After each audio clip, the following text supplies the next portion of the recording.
Hey all, this is Palak Nanak studying MBBS and welcome to my YouTube channel.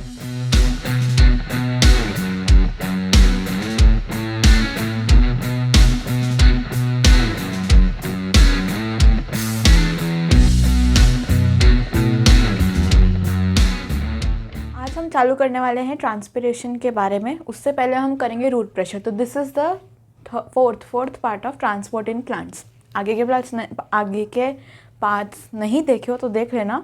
अभी हम चालू करेंगे long distance transport के second part से कि वाटर का मूवमेंट ऊपर मतलब नीचे से लेकर ऊपर तक कैसे होता है। अब सबसे पहले तो सिंपल जो हमने अभी तक पढ़ा था कि सिम्प्लास्ट और एपोप्लास्ट जो मूवमेंट होता है वो क्या करता है, रूट हेयर से लेकर के कहाँ तक पहुँचा देता है, जाइलम में। ये तो हम ऑलरेडी पढ़ चुके हैं पिछले लेक्चर में कि रूट हेयर से पानी जाएगा और जाइलम तक पहुँचेगा। कैसे भी वो पहले एपोप्लास्ट कर रहा है फिर सिम्प्लास्ट कर रहा है या कंटिन्यूसली सिर्फ सिम्प्लास्ट कर रहा है, वो इट डिपेंड्स ऑन इटसेल्फ। तो वो जाइलम तक पहुँचेगा। अब जाइलम पे पहुँचने के बाद जो ऊपर ट्रांसपोर्ट हो रहा है लीफ तक, वो जो ट्रांसपोर्ट है that is what we are going to study today. वो दो तरीके से हो सकता है, एक तो रूट प्रेशर के डेवलपमेंट की वजह से हो सकता है और दूसरा ट्रांसपिरेशन पुल की डेवलपमेंट की वजह से हो सकता है। ट्रांसपिरेशन पुल में भी एडहेशन कोहेशन भी आते हैं।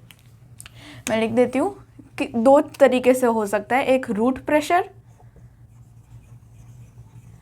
और दूसरा ट्रांसपिरेशन पुल। और यही दो चीज़ें हैं जो आज के लेक्चर में हम पढ़ेंगे। इसमें आपके पास एडहेशन कोहेशन भी आता है। इसके बारे में हम थोड़ी देर बाद बात करेंगे। पहले हम सिर्फ बात करते हैं रूट प्रेशर के बारे में। तो क्या हुआ कि एपोप्लास्ट और सिम्प्लास्ट मूवमेंट से जाइलम तक पहुंचा, उससे पहले से शुरू करते हैं। एक काम करते हैं, सॉइल से जो भी मिनरल्स होते हैं वो प्लांट के अंदर या रूट के अंदर एक्टिवली पम्प्ड इन होते हैं एटीपी की मदद से। जो भी मिनरल्स अंदर आ रहे हैं उसके साथ साथ क्या होता है, पानी भी पीछे आ जाता है कि भाई मैं भी तुम्हारे साथ आता हूँ। तो पानी भी आगे आता चला जाता है। तो इस वजह से वो प्लांट के अंदर चला जाता है। अब वो कहाँ पहुँच गया, जाइलम में पहुँच गया। सिम्प्लास्ट और एपोप्लास्ट मूवमेंट से जाइलम में पहुँच गया। जाइलम में पानी पहुँचा, इससे क्या होता है कि जाइलम में एक पॉजिटिव प्रेशर डेवलप होता है, जिसकी मैंने बात पिछले लेक्चर में की थी। पॉजिटिव हाइड्रोस्टैटिक प्रेशर ये डेवलप हो जाता है जाइलम के अंदर। उसी प्रेशर को बोलते हैं हम रूट प्रेशर। वही जो प्रेशर है वही रिस्पॉन्सिबल होता है कुछ हाइट तक ट्रांसपोर्टेशन करवाने के लिए। रूट प्रेशर भी बहुत लंबी हाइट तक ट्रांसपोर्टेशन नहीं करा सकता। वो भी छोटी मतलब बहुत छोटी नहीं, बट एक लेवल तक वो जा सकता है। पर बहुत लंबा अगर कोई प्लांट है तो ऊपर तक वो ट्रांसपोर्टेशन नहीं करा सकता। क्या, रूट प्रेशर। तो एक लेवल की जो हाइट है वहाँ तक कराता है। किस वजह से, क्योंकि पॉजिटिव हाइड्रोस्टैटिक प्रेशर या फिर positive pressure in the xylem develop होता है, इस वजह से वो ट्रांसपोर्ट होता है। एक बार इसको लिखते हैं थोड़ा सा कि mineral ions are actively pumped इन।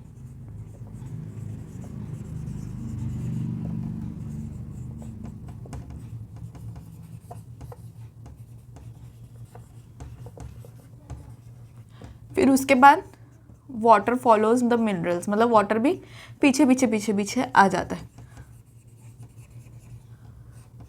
उसके बाद it will reach xylem.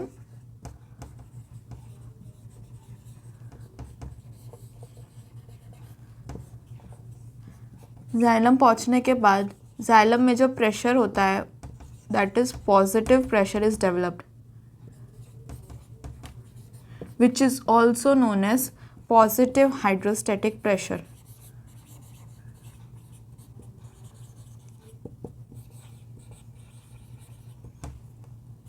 And this will cause transport of water up to a certain level. ये यूजुअली हर्बेशियस प्लांट में होता है क्योंकि वो थोड़े से शॉर्ट हाइडेड होते हैं, जैसे कि टोमेटो और ओट्स। ये दो तरीके के प्लांट्स में हो सकता है। ठीक है, तो पहले हम ये लिखते हैं कि occurs in stems of herbaceous plant.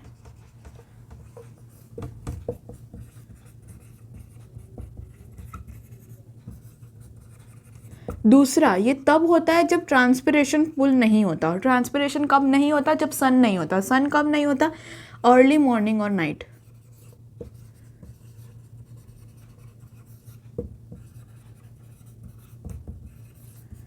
Plus it is a weak force if we talk about long distance transport और not long distance, more precisely a very tall plant के लिए ये बहुत वीक है। और तब क्या काम आता है, तब ट्रांसपिरेशन पुल काम आता है। अब हर्बेशियस प्लांट जैसे कि टोक बोल रही हूँ, ओट और टमाटो, हाँ ओट्स और टमाटो, इसमें क्या होता है कि रूट प्रेशर डेवलप होता है।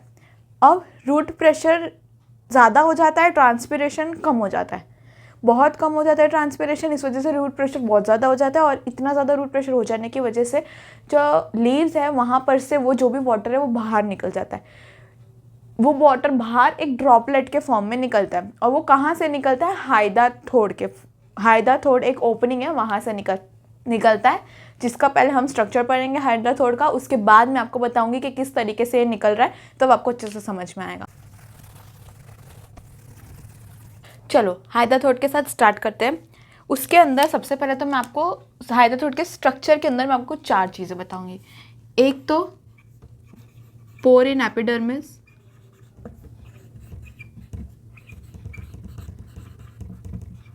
दूसरा large intercellular space,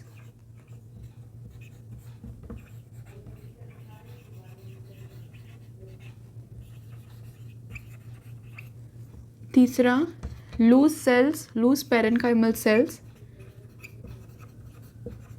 which is known as epithem, lastly ending xylem elements। ठीक है, हाइडाथोड का स्ट्रक्चर बनाती हूँ मैं, उससे आपको समझ में आएगा।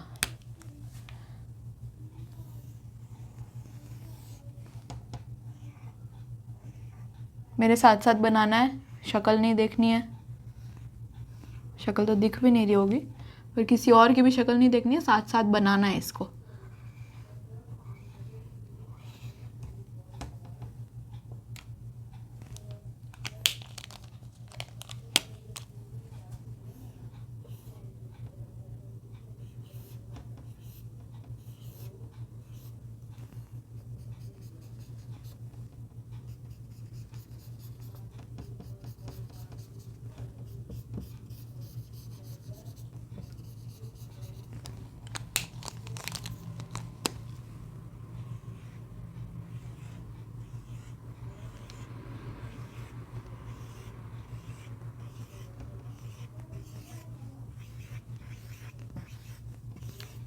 चलो, ये छोटा सा प्यारा सा स्ट्रक्चर है हमारा, किसका, हाइडाथोड का। पोर इन एपिडर्मिस का मतलब ये कि ये हमारी लीफ है, यहाँ पर एक पोर होगा जहाँ पर वाटर ड्रॉपलेट इकट्ठा होगा ड्यूरिंग नाइट या फिर अर्ली मॉर्निंग में, तो वो होगा हमारा पोर इन एपिडर्मिस। ठीक है, इसको अगर मैं लेबल करूँ तो ये ऊपर वाला है गार्ड सेल, ये जो स्पेस है वो है एयर चैम्बर, ये जो सेल्स है these are the loosely arranged parenchymal cells known as epithem. इनके बीच में जो स्पेस है उसको बोलते हैं इंटरसेल्यूलर स्पेस ऑब्वियसली। ये रेड कलर का जो मैंने बनाया ये एंडिंग जाइलम एलिमेंट्स है। और कुछ रहा नहीं, बता दिया सब। तो पोर इन एपिडर्मिस मतलब लीफ में जो पोर है वो पोर, ये गार्ड सेल है। दूसरा क्या होता है, लार्ज इंटरसेल्युलर स्पेस, दो सेल के बीच में जो स्पेस है that is intercellular space. Epithem जो loosely arrange parenchymal cells around the ending xylem parts that is epithem. और लास्टली एंडिंग जाइलम एलिमेंट्स जो ये रेड कलर का है। ठीक है, ये हमारा हाइडाथोड का स्ट्रक्चर है। यहीं से ही क्या होता है, पानी बाहर आता है as a droplet form margin of the leaves में या एंडिंग ऑफ द लीव्स में। वही होता है हमारा जो हर्बेशियस प्लांट्स के अंदर होता है, यानी कि टमाटो और ओट। अब एक होता है guttation. Guttation is different. Guttation में क्या होता है कि पानी का आता है मार्जिन ऑफ द लीव्स में, लिक्विड का कलेक्शन होता है, एक्सट्रूजन ऑफ द लिक्विड होता है, extruded liquid.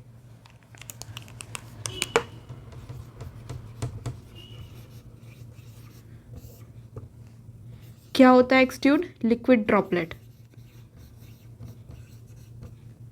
on the margin of leaf. All these points are known as cutation. एक और अलग चीज़ होती है जिसको हम लोग बोलते हैं ब्लीडिंग.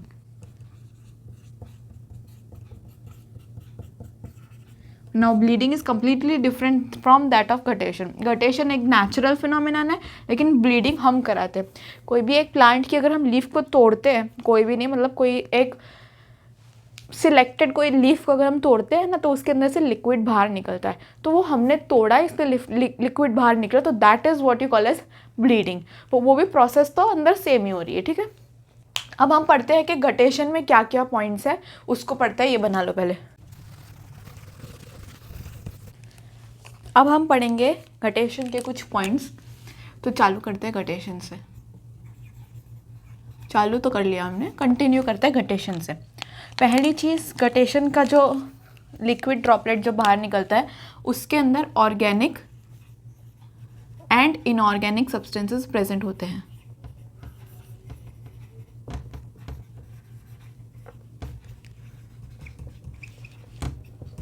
दोनों ऑर्गेनिक और इनऑर्गेनिक सब्सटेंसेस प्रेजेंट होते हैं. इसके अलावा ये कब होता है? अर्ली मॉर्निंग,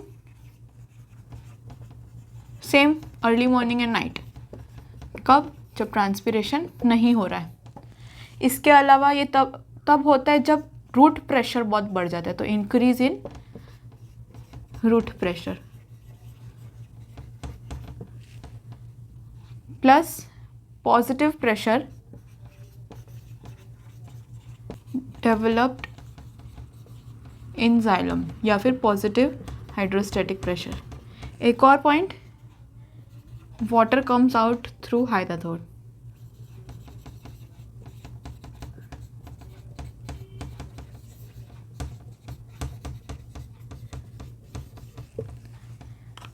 रूट प्रेशर जो है वो क्या करता है? ऑब्वियस सी बात है, वो लॉन्ग डिस्टेंस ट्रांसपोर्ट या बहुत ऊपर तक ट्रांसपोर्ट, टॉल ट्रीज में ट्रांसपोर्ट नहीं कर रहा है. क्यों? क्योंकि वो ट्रांसपिरेशन कर रहा है, वो हमको पता चल गया.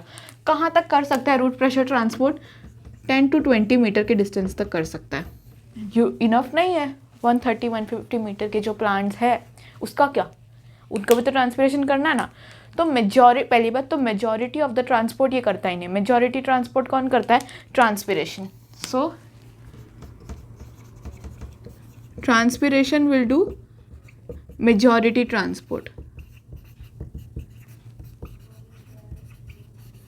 लेकिन रूट प्रेशर अगर डेवलप हो रहा है, इस वजह से कुछ ट्रांसपोर्ट हो रहा है, तो इसका कुछ तो फंक्शन होगा रूट प्रेशर के डेवलप होने का. वो फंक्शन ये है कि अब जब ट्रांसपिरेशन होता है ना, तो क्योंकि ट्रांसपिरेशन बहुत ऊंचा तक होता है, तो इस वजह से बहुत टेंशन डेवलप होता है जाइलम में.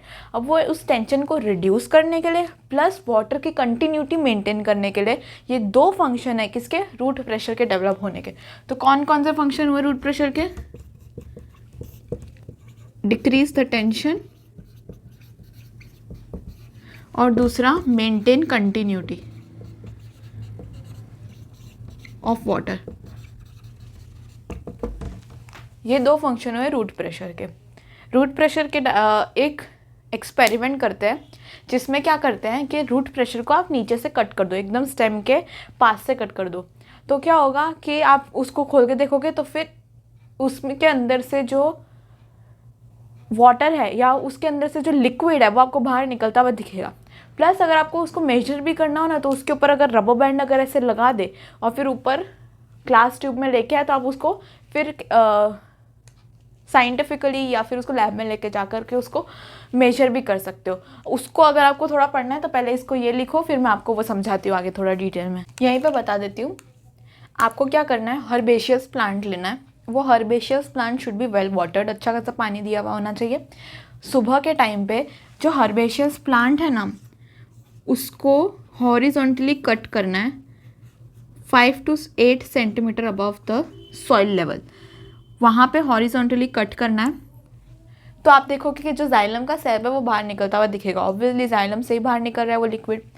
अब आपको उसको मेजर भी करना हो ना, तो आप इसके ऊपर लगाओ एक रबड़ की ट्यूब और उसके ऊपर एक ग्लास ट्यूब लगाओ तो जो भी जाइलम का सैप होगा वो ऊपर ग्लास ट्यूब में कलेक्ट हो जाएगा और फिर उसके बाद आप रेट ऑफ एक्सक्यूडेशन कैलकुलेट भी कर सकते हो लैब के अंदर। तो बस इतना ही था इस एक्सपेरिमेंट में। रूट प्रेशर कंप्लीट होता है। रूट प्रेशर का मेन फंक्शन क्या था कि जब भी वाटर आ रहा है मिनरल्स के साथ, मिनरल्स कैसे आ रहे हैं, एक्टिवली अंदर आ रहे हैं रूट के, उसके पीछे पीछे जब भी वाटर आ रहा है तो जाइलम तक पहुंच रहा है। जाइलम्स में क्या प्रेजेंट हो, जाइलम में क्या बन रहा है, पॉजिटिव हाइड्रोस्टेटिक प्रेशर, और उसी की वजह से पानी क्या है ऊपर तक ट्रांसपोर्ट हो रहा है। वही एक मेन रीज़न है जो पानी को ट्रांसपोर्ट करवा रहा है। यही हमारा रूट प्रेशर मेनली, जिसमें हमने गटेशन भी पढ़ा, ब्लीडिंग भी पढ़ा which is an artificial phenomenon, और गटेशन के हमने क्या पढ़े, इसकी प्रॉपर्टीज़, और फाइनली एक एक्सपेरिमेंट प्लस इसका फंक्शंस ऑफ रूट प्रेशर क्या क्या है कि एक तो कंटिन्यूटी मेंटेन करता है प्लस वो टेंशन रिड्यूस करता है। देखो कंटिन्यूटी मेंटेन और भी दो तीन चीज़ें हैं जो करती है। ट्रांसपिरेशन पूल में अभी हम पढ़ेंगे एडहेशन, कोहेशन और साथ ही साथ सरफेस टेंशन भी है जो उसमें लगता है, but still root pressure will also play a role in maintenance of tension and continuity. चलो तो अब हम स्टार्ट करते हैं ट्रांसपिरेशन पुल के साथ। किसके साथ? ट्रांसपिरेशन खिंचाव।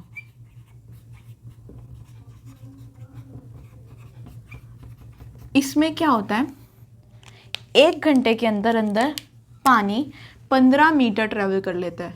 आपने देखा रूट प्रेशर के अंदर कर ही 10-20 मीटर रहा था, इसमें 1 घंटे में 15 मीटर ट्रेवल कर रहा है। प्लस बहुत हाइटेड प्लांट्स में भी होता है ट्रेवल, उसकी कोई बात नहीं है, बस इतना कि 15 मीटर ट्रेवल करता है पर आवर।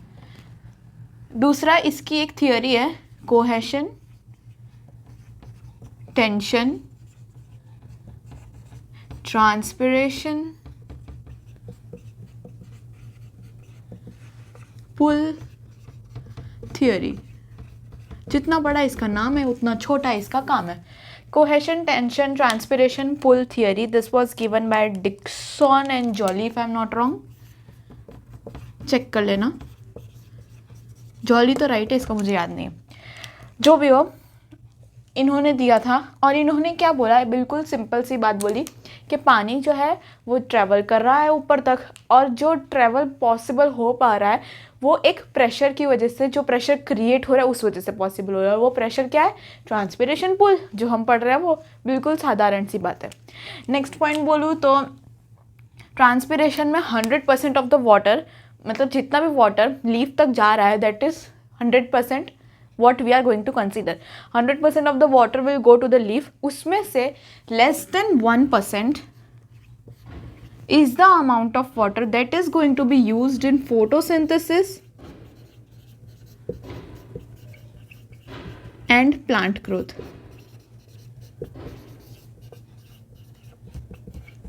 फोटोसिंथेसिस और प्लांट ग्रोथ में भी पानी की ज़रूरत होती है, मेन तो वही चाहिए। हमको तो ऐसा लग रहा होगा ना ट्रांसपिरेशन पुल हो रहा है, पानी ऊपर खींचा जा रहा है, क्यों? क्योंकि लीफ को चाहिए पानी फोटोसिंथेसिस और प्लांट की ग्रोथ करने के लिए। बट नहीं, 99%, in fact more than 99% of the water is evaporated out of the leaf to the atmosphere and less than 1% is used for the plants to photosynthesize and for its own growth. इसको याद रखना। Next अब अगर हम बात करें तो transport देखते हैं कि ट्रांसपिरेशन का कैसे होता है। मेरे को डायग्राम बनाना पड़ेगा तो इसको लिखो। तो ट्रांसपिरेशन में वाटर का पाथवे अभी हमको पढ़ना है। उससे पहले मैं आपको एक बात बता देती हूँ कि transpiration will depend on 3 things. 1 cohesion, 2 adhesion, 3 surface tension. Cohesion adhesion की बात मैंने पिछले लेक्चर में भी की थी, इसमें सरफेस टेंशन भी आ रहा है। तीनों का मतलब क्या क्या होता है पहले मैं वो बताती हूँ। जो कोहेशन फोर्स होता है वो फोर्स लगता है बिटवीन 2 वाटर मॉलिक्यूल्स, इसको हम लोग बोलते हैं टेंसाइल स्ट्रेंथ। दूसरा नाम है ऐसे ही मन हुआ इसलिए। एडहेशन वो होता है जो एक वाटर मॉलिक्यूल और जाइलम की वॉल पे लग रहा होता है। सरफेस टेंशन वो होता है कि वाटर मॉलिक्यूल्स जो है वो लिक्विड फेज में ज़्यादा एक दूसरे से अट्रैक्टेड होते हैं as compare to that of gaseous phase. This is what is surface tension. अब हम चालू करते हैं ट्रांसपिरेशन में किससे, कि वाटर का ट्रांसपोर्ट कैसे हो रहा है। तो क्योंकि मैं डायग्राम बना रही हूँ तो मैं ऐसा अज्यूम कर रही हूँ कि तुम लोग भी डायग्राम बना रहे हो। तो बनाओ। बेसिक लीफ का स्ट्रक्चर बना रही हूँ, नथिंग रॉकेट साइंस। ये है एपिडर्मिस, ये है एंडोडर्मिस, ये हमारा स्टोमेटा और ये गार्ड सेल। ये है पैलेसाइड मीजोफिल और नीचे मैं बनाऊंगी स्पॉन्जी मीजोफिल।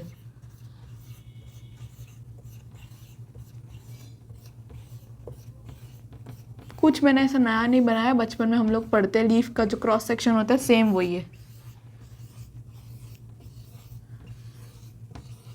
ठीक है, इतना समझ में आया कि लेबल करूं।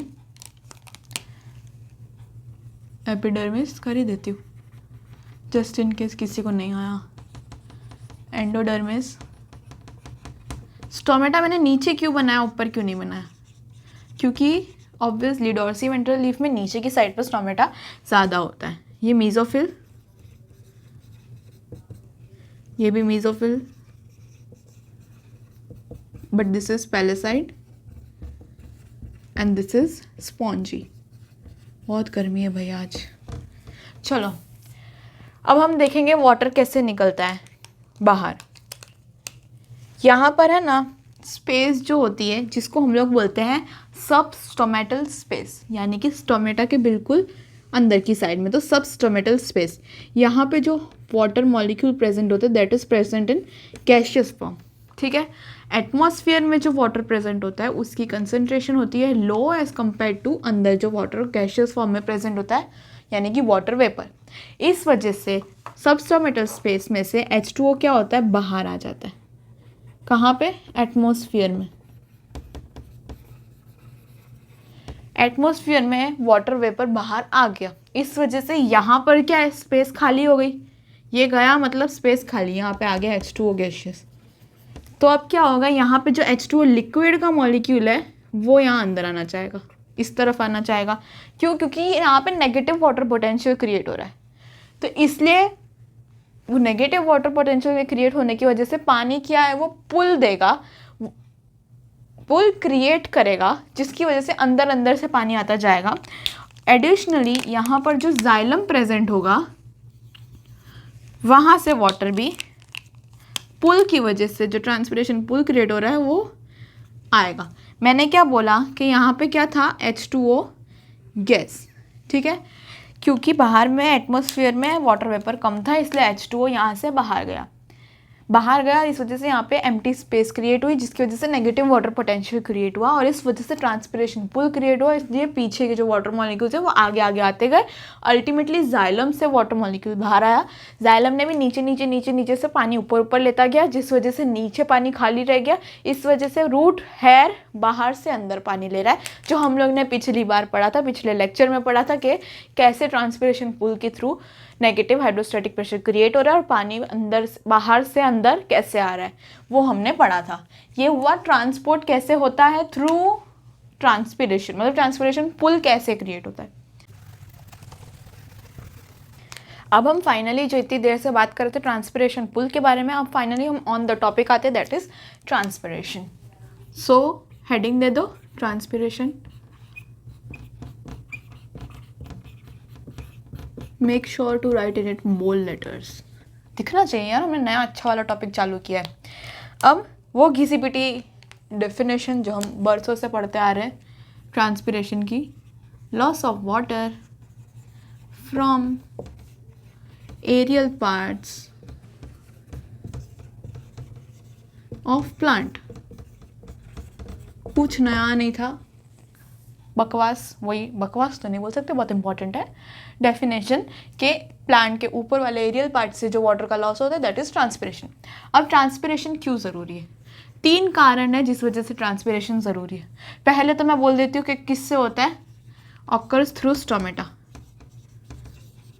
हमने देखा था गटेशन किससे हो रहा है, रूट प्रेशर जब डेवलप हो रहा है तो पानी कहाँ से निकल रहा है, हाइड्रोथोड से।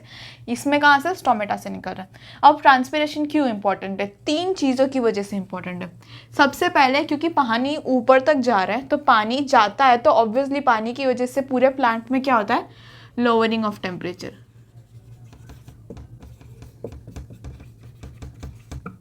ठीक है, टेम्परेचर कम हो जाता है। दूसरी चीज़ एसेंट ऑफ सैप, यानी कि पानी नीचे से ऊपर कंटिन्यूसली जाता जाए मेंटेन करे कंटिन्यूटी, और फोटोसिंथेसिस और प्लांट ग्रोथ के लिए भी पानी आस पड़ोस में दे, इसलिए भी ट्रांसपिरेशन ज़रूरी है। तीसरी और पार्ट क्या है? Water and mineral absorption.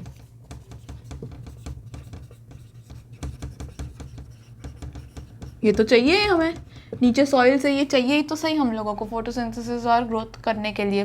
तो वो ये 3 इसके फंक्शंस है किसके? ट्रांसपिरेशन के।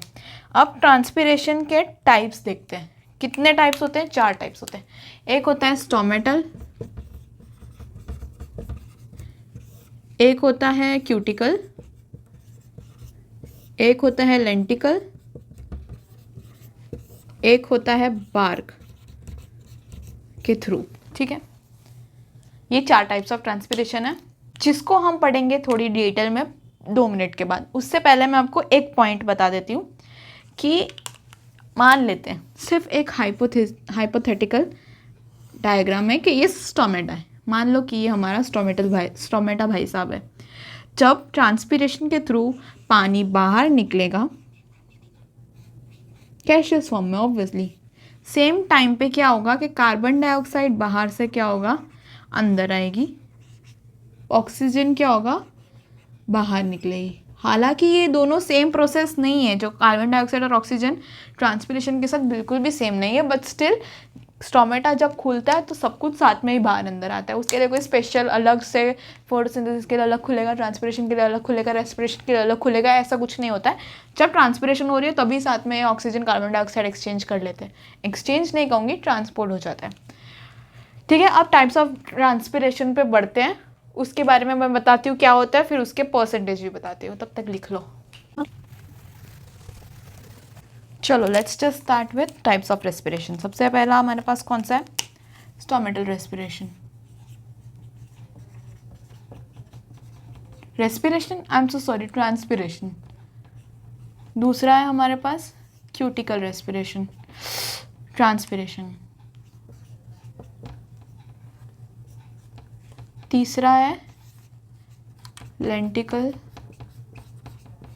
ट्रांसपिरेशन। इस बार गलत नहीं बोलूँगी यार। Fourth, last but not the least, bark. ये हमारे पास 4 टाइप ऑफ ट्रांसपिरेशन है। पहले सबके परसेंटेज बताऊँ कि पहले सबके कितने कितने फंक्शंस, आई मीन कि वो क्या होता है वो बताऊँ?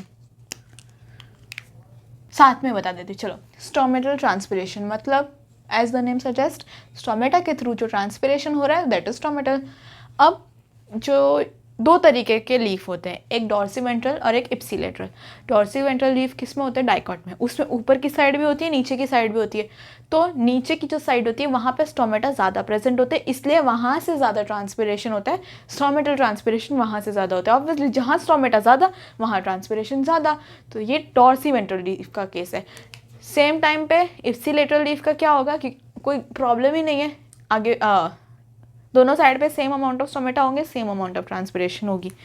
तो stomatal transpiration occurs through stomata.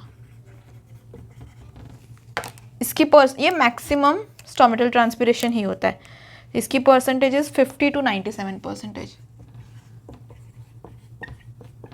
Next, cuticle transpiration. Cuticle transpiration के बारे में बताने से पहले मैं बताती हूँ क्यूटिकल होता क्या है। ये हमारी लीफ है जो आइडियली ग्रीन बनानी चाहिए थी मुझे, बट स्टिल। अब ये लीफ के ऊपर एक लेयर प्रेजेंट होती है। क्या प्रेजेंट होती है? लेयर प्रेजेंट होती है, और इस लेयर को हम लोग बोलते हैं cuticle.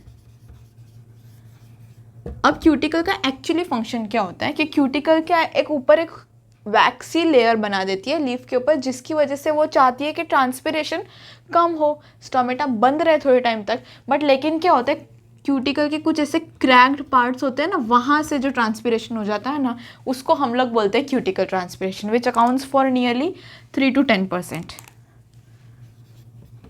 Cuticle is made up of cutin. So इसमें कहाँ से हो रहा है? क्यूटिकल से हो रहा है, which is made up of cutin. Okay, lenticel transpiration. अब लेंटिकल क्या होता है कि कोई भी एक वुडी बार्क या फिर एक ट्विग के अंदर जो पोर्स हो जाते हैं, एरिएशन के लिए पोर्स बनते हैं, उसको हम लोग बोलते हैं लेंटिकल। जैसे अगर ये एक बार्क है या फिर ट्विग है, यहाँ पर एक पोर है, यहाँ पे यूजुअली ओल्ड जो प्लांट्स हो जाते हैं ना उसमें होता है, तो वो हमारा है लेंटिकल। और इसके थ्रू जो ट्रांसपिरेशन हो रहा है that is lenticular transpiration which accounts for really very less, that is 0.1%। अब बार्क ट्रांसपिरेशन जो होगा वो ऑब्वियसली बार्क के थ्रू होगा, और ये 1% करता है ट्रांसपिरेशन। ज़्यादा कुछ था नहीं। स्टोमेटल ट्रांसपिरेशन स्टोमेटा से होता है, लेंटिकल ट्रांसपिरेशन लेंटिकल से होता है, क्यूटिकल ट्रांसपिरेशन क्यूटिकल से होता है, बार्क ट्रांसपिरेशन बार्क से होता है। कुछ नया था ही नहीं इसमें। That is 50 to 97, 3 to 10, 0.1 and 1। That's it. ये टाइप्स ऑफ ट्रांसपिरेशन है। अब इस ट्रांसपिरेशन में है ना हम लोगों को मेन ये दो चीज़ पे फोकस करना है।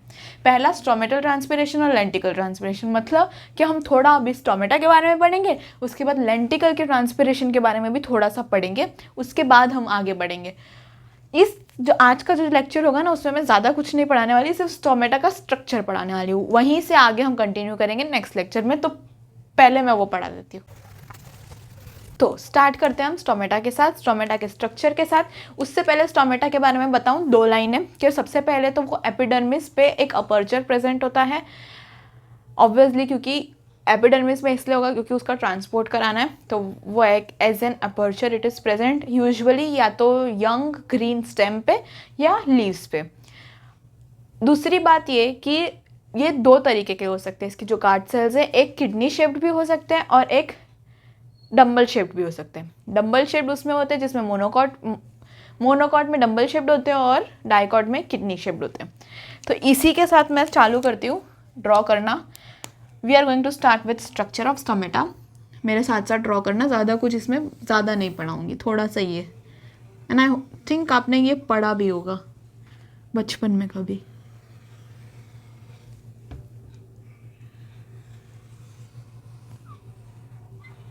ये हमारी स्टोमेटा की गार्ड सेल, जिसका अंदर का जो लेयर है वो मैं थोड़ा थिक बनाऊंगी। ये बनाने के चक्कर में ये मिट गया, और ये मैं डेलिबरेटली थिक बना रही हूँ, मेरे को मज़ा नहीं आ रहा है। सेम इसको भी मैं अंदर की लेयर बनाऊंगी थोड़ी थिक।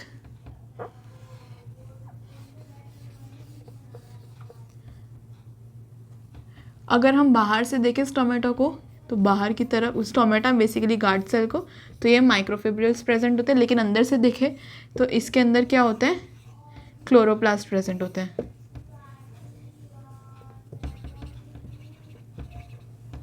क्लोरोप्लास्ट वही जो अपना फोटोसिंथेसिस रेस्पिरेशन जो भी है। नेक्स्ट ये हमारा प्रेजेंट है इधर सब्सिडरी सेल्स। जो स्टोमेटा के आसपास जो सेल्स होते हैं उसको हम लोग बोलते हैं सब्सिडरी सेल्स। डरना मत, लेबलिंग करूंगी मैं, यहाँ पे छोड़ नहीं दूंगी, ठीक है। ये है हमारा स्टोमेटल अपर्चर।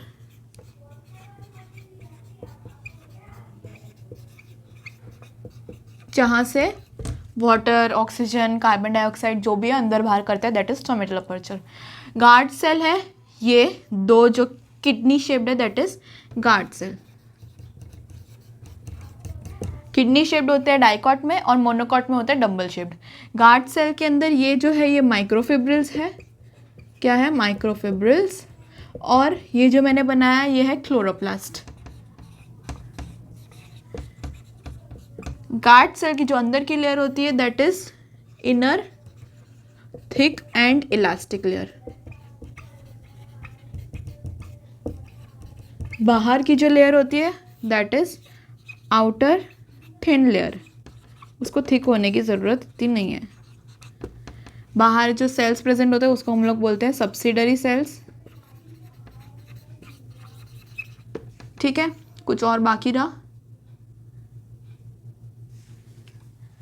स्टोमेटल अपर्चर हो गया, अंदर की थिक लेयर हो गई, माइक्रोफिब्रिल हो गया, गार्ड सेल हो गया, क्लोरोप्लास्ट हो गया, सब्सिडरी सेल्स हो गए, बाहर की लेयर हो गई, आई गेस सब हो गया है। तो बस यही है हमारा स्टोमेटा का स्ट्रक्चर। अगली वीडियो में हम स्टोमेटा के अंदर और बाहर मतलब बंद और खुलने का रीज़न देखेंगे। ये तो हमने खुला हुआ स्टोमेटा बनाया, बंद होता है खुलता है वो सब कैसे होता है वो सब हम लोग मैकेनिज्म पढ़ेंगे। लेंटिकल का जो है वो पढ़ेंगे और आगे ट्रांसपोर्ट ऑफ मिनरल्स करेंगे। होप सो कि नेक्स्ट लेक्चर में ट्रांसपोर्ट इन प्लांट्स ख़त्म हो जाएगा। This is what I believe and I guess हो ही जाएगा। तो बस पढ़ते रहो। ये एक चैप्टर खत्म होने वाला है, इसका मतलब आपके क्वेश्चंस भी साथ साथ खत्म हो जाने चाहिए। क्वेश्चन सॉल्विंग, आपकी रीडिंग जो भी है सब कंप्लीट हो जाना चाहिए। आपके पास टाइम नहीं है इतना एक चैप्टर को बहुत ज़्यादा टाइम देने का। तो बस पढ़ते रहो, खुश रहो और all the best. Bye bye.